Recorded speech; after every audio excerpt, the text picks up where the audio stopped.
Hunsur taluk Janadhwani foundation ಸದಸ್ಯರು ತೃತೀಯ ಲಿಂಗಿಗಳೊಡನೆ ರಾಖಿ ಕಟ್ಟಿಸಿಕೊಂಡು ರಕ್ಷಾಬಂಧನ ಆಚರಣೆ ಮಾಡಿದರು. ಹುಣಸೂರಿನಲ್ಲಿ ಮಂಗಳಮುಖಿಯರ ಮನೆಗೆ ತೆರಳಿ ಯೋಗಕ್ಷೇಮ ವಿಚಾರಿಸಿ ನಂತರ ಅವರಿಂದ ರಾಖಿ ಕಟ್ಟಿಸಿಕೊಂಡು ಸಿಹಿ ತಿನ್ನಿಸಿ ರಕ್ಷಾಬಂಧನಕ್ಕೆ ಶುಭಾಶಯ ಕೋರುವ ಮೂಲಕ ಒಂದು ವಿನೂತನ ಹಾಗೂ ಮಾನವೀಯ ಕಾರ್ಯಕ್ಕೆ ಜನಧ್ವನಿ ಫೌಂಡೇಶನ್ ಮುಂದಾಯಿತು.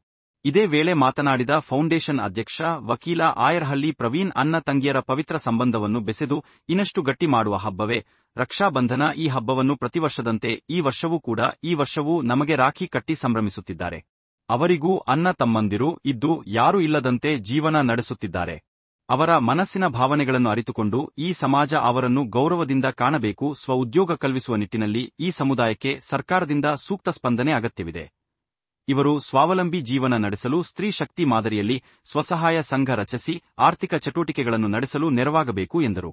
ಮಂಗಳಮುಖಿಯರೊಬ್ಬರು ಮಾತನಾಡಿ, ಎಲ್ಲರೂ ಇದ್ದು ಯಾರೂ ಇಲ್ಲದಂತೆ ಬದುಕುತ್ತಿರುವ ನಮ್ಮ ಭಾವನೆ ಸ್ಪಂದಿಸಿ ಜನಧ್ವನಿ ಫೌಂಡೇಶನ್ ತಂಡ ಪ್ರತಿ ವರ್ಷ ನಮ್ಮೊಡನೆ ರಕ್ಷಾ ಬಂಧನ ಆಚರಣೆ ಮಾಡುತ್ತಿರುವುದಲ್ಲದೆ ಕೊರೋನಾ ಸಂದರ್ಭದಲ್ಲಿ ನಮ್ಮ ಜೀವನ ಅಸ್ತವ್ಯಸ್ತವಾದಾಗ ನಮಗೆ ಪಡಿತರವನ್ನು ವಿತರಿಸುವುದರ ಜೊತೆಗೆ ಗೌರಿ ಗಣೇಶ ಹಬ್ಬದಲ್ಲೂ ಸಹ ಭಾಗಿನ ನೀಡುವ ಮೂಲಕ ಅಣ್ಣ ತಮ್ಮದಿರ ರೀತಿ ನಮ್ಮ ಕಷ್ಟ ಸುಖಗಳಲ್ಲಿ ಹೆಗಲು ಕೊಟ್ಟು ನಿಂತಿರುವುದು ಖುಷಿಯ ವಿಚಾರ ಎಂದರು.